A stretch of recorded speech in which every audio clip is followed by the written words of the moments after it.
We got a bok kho banh mi. Oh, ready already. One bowl's here already. Bok kho is like a Vietnamese beef stew. And I guess he's got it in like a large vat over here. Ah, look at that. Anh cần nấu bò kho bao nhiêu giờ? No, bao nhiêu giờ? Yeah, cái nấu bao lâu? 4-5 tiếng. 4-5 tiếng? 4 to 5 hours. Okay, cool. Nấu bò kho ở đây bao nhiêu năm rồi? 30 năm, huh? 30 years. They've been cooking bò kho here for 30 years. So it's just here in a little alley. It's here in District 3, Ho Chi Minh City. Right off of this street here, Bó Yun Tân. You get Ban Can Cua here, which is crab noodle soup. Hello. But we are here for the bok kho. So it's hard for me sometimes to make these Vietnamese sentences because I have like a set number of sentences that I know pretty well.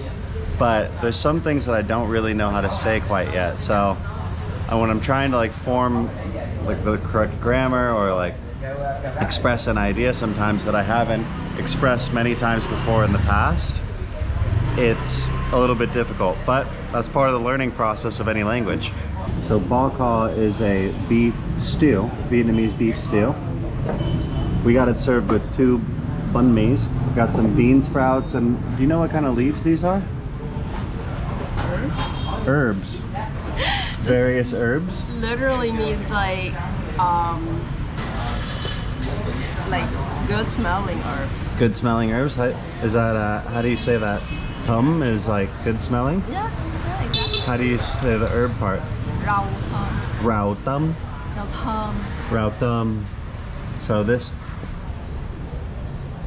thum way does smell good. That's like the herb you would eat with pho, right? Mm-hmm. So we've got some various toppings here. This is some hoisin sauce. This is chili sauce. Tung ớt. Cái này là nước mắm. So fish sauce. We got some mui tiếu, which is salt and pepper. Some satay, which is a chili paste. And this is what, like a mui ớt? A salt with chili peppers. She's got a little bit of herbs in there. Do you go for any of the bean sprouts? I don't like bean sprouts personally, but that's a crunchy texture too. That's true. I'm gonna add some bean sprouts to mine. I also want to add some of the rau thum, the good smelling herbs.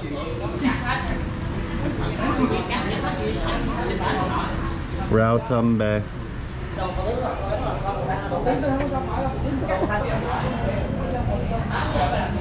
Ngon không? This is how my grandpa usually do it. So they put Grandpa's technique? So just dip the bread in there so that it will be soaked with the broth. Yep. And then eats it. And then you can do it with literally anything. You can do it with rice crackers. Ah, okay. And that's how people in Da Nang usually eat. Like in Quảng Nam province, they usually put rice crackers in their like soup. That's also how Americans eat. We often put crackers in our soup. We'll take crackers that are at a table. Sometimes people like break them up into little pieces and put them in a soup, or sometimes just the whole cracker. Yeah. So Trang here's put her bread in the soup. It's way better than dipping it. So here's the beef. And they said they cook this dish for around 4 to 5 hours, so that's quite a long time. Yeah, you can tell it's really like soft and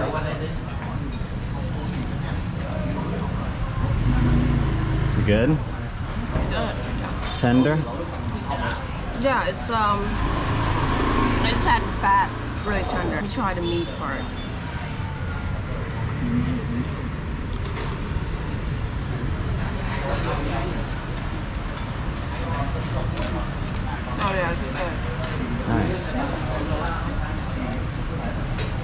So let's try a couple different techniques. First technique, we'll just take the bread and dip it in.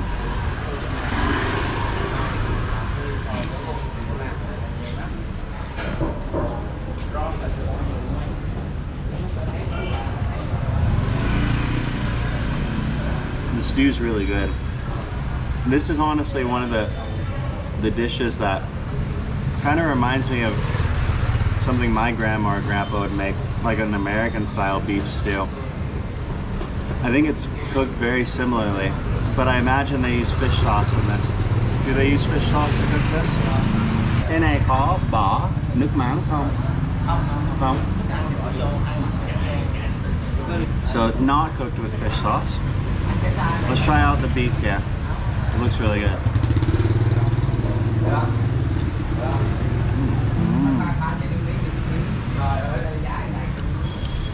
That's tender.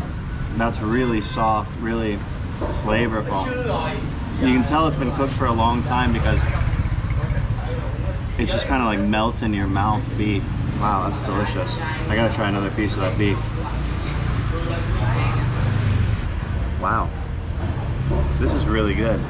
I found this place on a blog and it was like number 3 in terms of the top 10 bok ha places here in Saigon. I wonder what number 1 and number 2 taste like, because this is really good. Let's try one grandpa style, fully dipped. Fully dunked in there. We'll get a little bit of the broth and some bean sprouts. Bean sprouts are, yeah?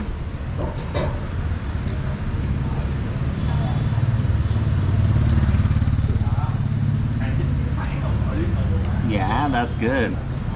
Yeah, this is a very comforting meal. This is very much like something your mom or your grandma would make for you. I could imagine eating this on like a cold, rainy day or something and just feeling very warm and fuzzy inside. Feeling like, wow, my family does love me if they cook this for me. So I was unsure before. Then they hit me with that bok ha and I was like, oh, okay, cool. One more bite. And then I'm gonna give you a dank rank. This is phenomenal. 9.3. It's really solid. This broth is rich and deep with flavor. The 4 to 5 hours of cooking was not wasted. It's got little han la, or green onions. The meat is tender, melt in your mouth, delicious. It's got onions, it's got green onions. The bean sprouts and the herbs inside of it add some more flavors to it. The banh mi is a perfect complement. I don't think you can go wrong with either the banh mi or the tiếu, basically putting noodles in there. I don't need any of the additions. I don't need any of the add-ons because it's packed with flavor already. So if you want to come and get something that's just really delicious and very palatable as well. If you're used to a Western palate or Western tastes, you're going to be just fine with something like this. There's nothing, you know, exotic about this taste. It's a very down-home beef stew type of feel. It's a solid 9.3. Have you ever had bok ha before? I think it's only like homemade. Who made it? Your mom? Yeah, my mom, her friend. How does this bok ha compare to the one that your mom makes? I don't remember the taste of what my mom made. It's been a long time. I gotta tell her and make it again. But I would say it's just as good. It's nothing really to like not like about it. So what are you thinking in terms of a dank rank on this dish? Give it a 9. Solid 9.0? That's very solid. What are your top 3 Vietnamese dishes? The 3 dishes you could not go without. Pho. Pho, number 1, okay. Or is that number 3? Number 3. Okay, pho, number 3. I would say Bánh cuốn. All right. And bánh xèo. Bánh xèo. All right. So pho 3, bánh cuốn 2, bánh xèo number 1. They're pretty equal in terms of rank. My top 3, here goes. Number 3, bò kho. It just took the number 3 spot. I remembered today how much I like it. Really delicious. Number 2, and this could be number 1 as well, but because I don't eat it so frequently, I'm just gonna call it number 2. Mi Hoang. Mi Hoang, number 2. I really like it, it's very delicious. I like the yellowish color to it. I like all the different toppings you can put in it. There's something kind of playful about the dish, I really like it. And then number 1 is just a heavy hitter. You can eat it basically every day. You see it all over the place. Yeah, number 1, cơm sườn, which is cơm tam. But it's just a little bit more specific about what kind of cơm tam. Cơm sườn, basically a rice dish with a pork chop. Cơm sườn ốp lá, rice pork chop with an egg. That's gonna be number 1. That, Mi Hoang, bò kho, all very high up there in terms of how great they taste, but I think it's just more about the frequency with which I eat it, how I had to rank it 1, 2, and 3. So only the privileged get the good, best ingredients. Got a nice carrot in hers. That's gonna be a nice soft carrot. Yeah. How is it? Mushy? Mm-hmm. Nice and mushy, nice and stewy. Mm-hmm. Been in there for several hours. Lived its hard carrot life, and now I can just live that soft, retired carrot life. It's got a town home down in Florida now. Golfs every day. Used to be a hard, tough coal mining carrot. Put in a lot of years, got black carrot lung, and then decided to move down to Florida, just live the easy, the soft life. Anh ơi, có nước uống gì? Có trà đá với ngọt. 2 trà đá. 2 trà đá. So we got some iced tea.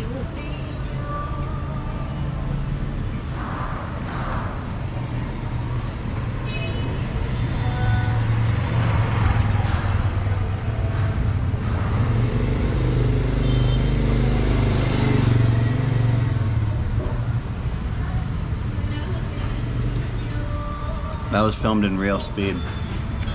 I was just acting in slow motion.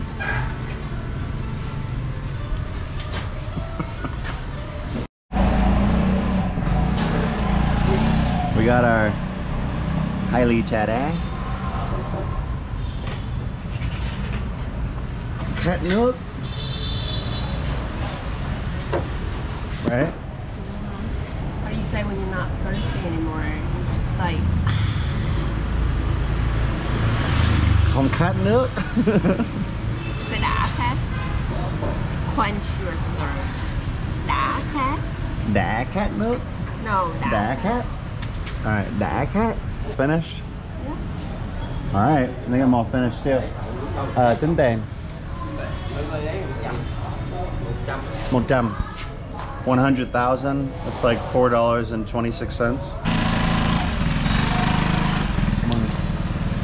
And that's gonna be it, guys. So I hope you guys liked the vlog. You can come here to Bò Kho on Bo Yan Ton Street. Yeah. So now. So okay. So there's the phone number. Bò Kho đi Út Ando. And there's the address. It's here in District 3. Really good bò kho.